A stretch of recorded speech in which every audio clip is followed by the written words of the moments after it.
Hello, hello, aloha. Barbara Cole Salmeron here, and today's Tuesday tips for Rockin' Relationships. It's episode 3 during this interesting time of isolation and staying at home. And during these broadcasts, I am just answering your relationship questions. And if you feel like you want to submit a relationship question, you can, visit either of these websites here, empoweredrelationships.org/events or barbarasalmeron.com/events. And at the very top of that page, there will be a 4-step process that will show you how to submit a question, how to join my Facebook group where I'm going live with this, where to find my YouTube channel live broadcast, where I'm also going live at the same time, and then how to catch the replay on YouTube.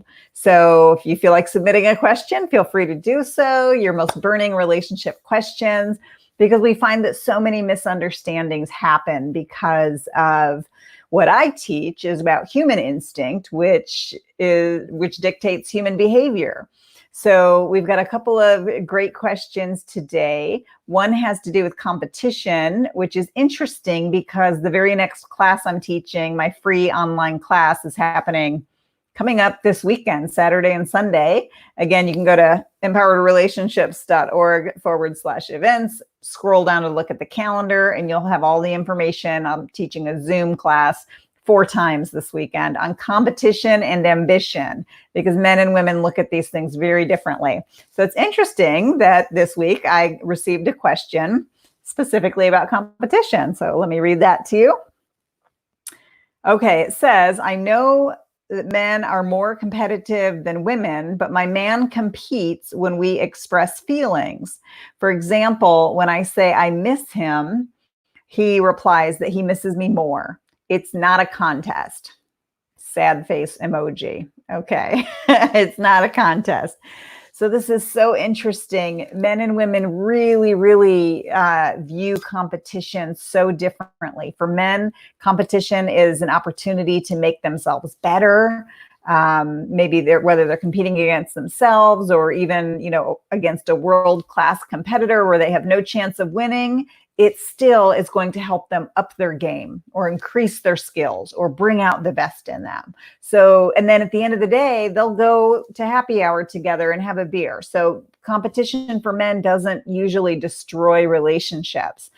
But for women, because of and this is in general, it's not all men and all women, but in general, because our brain structure is different, we have different neural pathways that relate to our survival instincts. And for women, competition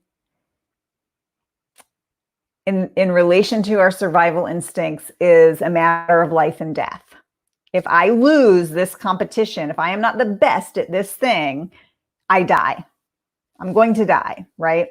So that is of course, we know that that's not literally true, but that is the survival instinct in the brain that causes that tension. So we know that an instinct is rising up, and it's totally normal. We're never going to get rid of our survival instincts. We're always going to need food, shelter, and protection, right? However, when we feel that tension in the body, or maybe we're holding our breath, we can be clued in that there's some sort of a survival instinct being triggered. And then when we notice that, we can choose to just take a few deep breaths, shift ourselves into human spirit, and recognize nobody's going to die here if I don't have top sales in my company month after month, or I'm not going to die if I'm not the prettiest girl in the room.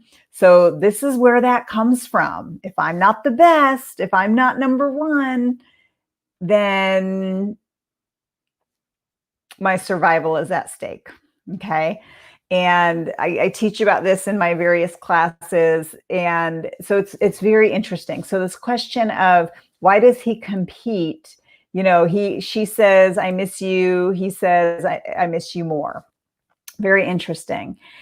So what I would recommend for this is getting really clear on why his response bothers you.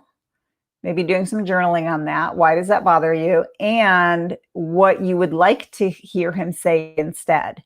And then at a time when you are not feeling triggered, when you're feeling happy and peaceful and maybe even playful, then you can talk to him about that. Tell him what it means for you and what you would love to hear back from him, rather than this competitive, I miss you more, I love you more, more, whatever that competition is. Because competition can really trigger what we call a cave woman attack for women. Because it triggers that survival instinct. So really get clear on what you would like his answer to be. And then when you are calm and happy, have that conversation, tell him what it would provide for you to hear a different response, maybe even share with him why it triggers you. Keep it short. We don't want paragraphs and paragraphs of detail. You can do this in 5 sentences or less, guaranteed. Practice it, get it down to 5 sentences or less, right? And there's reason for that.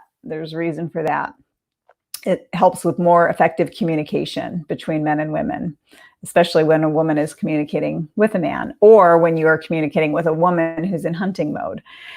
So share with him, how that makes you feel, what you would like instead, and what that would provide for you. And don't forget to use the magic word about how happy it would make you. Men always want to have the women in their lives be happy. Their moms, their sisters, their daughters, their girlfriend, or their wife. They want us to be happy. They are always listening for that word, and we rarely say it. So start saying that word, happy. So that's what I have on that. The other question has to do with, it's kind of another survival instinct that is innate to all human beings. It's this need to be right. And the reason why we say it's a survival instinct, it's subconscious programming. Some people will call it like a tape that runs, or a record that is running on repeat in the head, or a program or a belief, this need to be right. Because again, if we are right about something, we survive. If I am right about where, back in the day of caveman and cavewoman, if I'm right about where the good berries are as opposed to the poisonous berries, then everybody is safe. Right? If I'm wrong, then people's lives are on the line. So our survival depended on us being right, being able to hunt and create shelter and being right about things. So there's this whole survival instinct tied up in this being right. However, modern day, because we are modern day cave people, so we do still have these survival instincts running.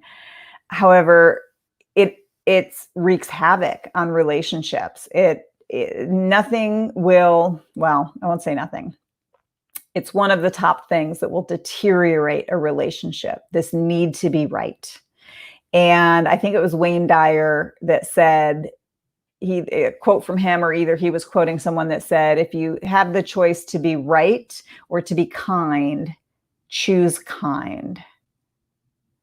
Choose kind. So again, take a look at, if you notice this need to be right in yourself, take a look at, what does that provide for you? Is there tension around it? Whenever there's tension around it, it's a survival instinct, but you're not going to die. You're not going to die if everybody in the room doesn't agree with you that you're right. You can know that you're right, but you don't have to hammer that point home. Talk about killing a relationship. Talk about killing romance or killing the mood. Right? If you want intimacy, that's not, that's not the way to go about it. You might be right, and there might be room for philosophical discussions, but how about this? What if the other person is also right? This might be your nearest and dearest family members or your honey. What if they're also right? Let me give you an example. After I finish brushing my teeth, I put water in my hand and I, rinse out my mouth like that. My husband, I noticed, has a cup by the sink, a coffee mug or a cup, and he fills that with water. And that's how he rinses his mouth. It's a lot less messy. It's pretty smart, I think. Who's wrong? Who's right? There doesn't always have to be someone to be wrong in order for you to be right. So you can be right. When tensions are not escalated, you can kind of have a conversation about it and you can hear the other person's point of view. That's the thing. When we're not feeling that tension, we are more open to hearing someone else's point of view. And we can let them be right too, because what I have learned with my years of coaching and teaching is what something that's right for me in my life and in my relationships might be completely wrong for someone else. So that's part of coaching. We help to, yes, I've got tools and education and wisdom to share. However, it's really about helping each client self-discover what is best for them and their relationship. So the point is, life is not black and white. It's not just hot or cold. There's all the varying degrees in between. My sister Susan would always say, be kind and nice and speak with good purpose. And I love that. Be kind and nice and speak with good purpose.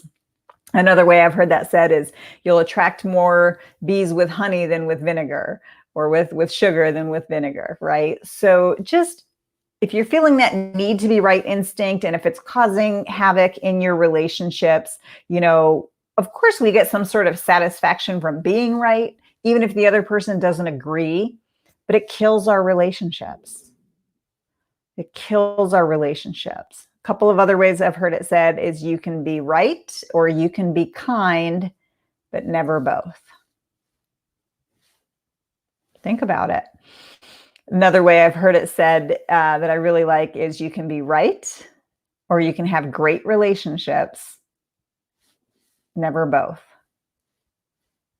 So just check in. If you've got that need to be right going on, it might be about a certain subject. It might be with a certain person, okay, that it comes up. And just the two questions we always keep in mind with human behavior: what if nobody's misbehaving? And what if there's a good reason for that? So when you're not feeling tension, when you're not feeling triggered, you can have a conversation with someone and say, tell me more about that.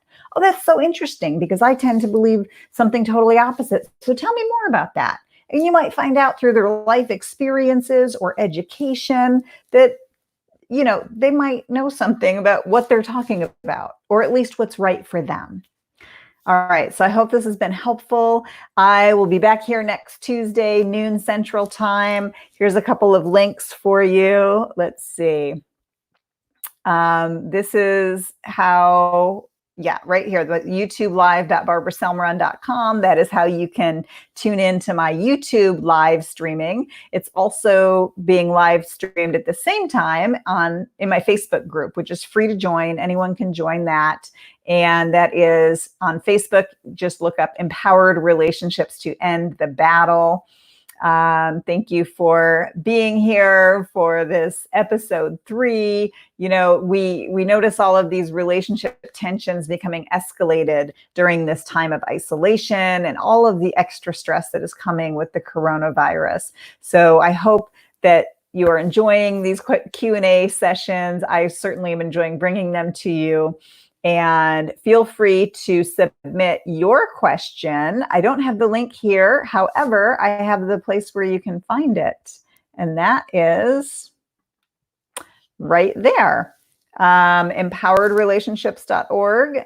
And then click on events, or barbarasalmeron.com and click on events. And at the top of both of those pages is the 4-step process. Step 1 is where to submit your question. I don't need an email address. I don't need your name, totally confidential, and get your questions answered. All right. Aloha. I love doing this for you. I love doing this for me. It's a lot of fun. And I will see you next Tuesday. Bye-bye.